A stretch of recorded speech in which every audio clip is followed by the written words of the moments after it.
দেখুন, আরও একবার প্রমাণিত হলো যে তৃণমূল কংগ্রেস মানেই হচ্ছে এই ধরনের অসভ্যতা, তৃণমূল কংগ্রেস মানেই হচ্ছে এই ধরনের মৎসন্যায়। এবং সেটাই হচ্ছে যে আমরা দেখলাম যে মেসির মতো একজন আন্তর্জাতিক খ্যাতিসম্পন্ন একজন প্লেয়ার পশ্চিমবঙ্গে আসছেন। এটা তো পশ্চিমবঙ্গের জন্য অত্যন্ত গর্বের বিষয় ছিল, হওয়ার কথা ছিল। কিন্তু যবে থেকে এই প্রোগ্রামটা তৃণমূল কংগ্রেসের তরফ থেকে হাইজ্যাক করা হয়েছে, স্বরূপ বিশ্বাস হাইজ্যাক করেছে, অরূপ বিশ্বাস হাইজ্যাক করেছে, এদিকে এখানকার বিধায়ক তিনি হাইজ্যাক করেছেন।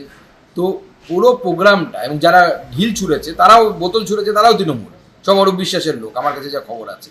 এবং শুধু তাই নয়, টিকিট বিক্রি হয়েছে 5,000 8,000 টাকা করে, এবং সেই টিকিটের কালোবাজারি হয়েছে। পুরোটাই একটা মেস, মানে মেসি অন মেস সেটাই হয়ে গেল। এবং সেটা করলেন হচ্ছে তৃণমূল কংগ্রেসের অসভ্য, অভদ্র, বর্বর যারা নেতানেত্রী এবং তার সাথে যারা আছে তারা।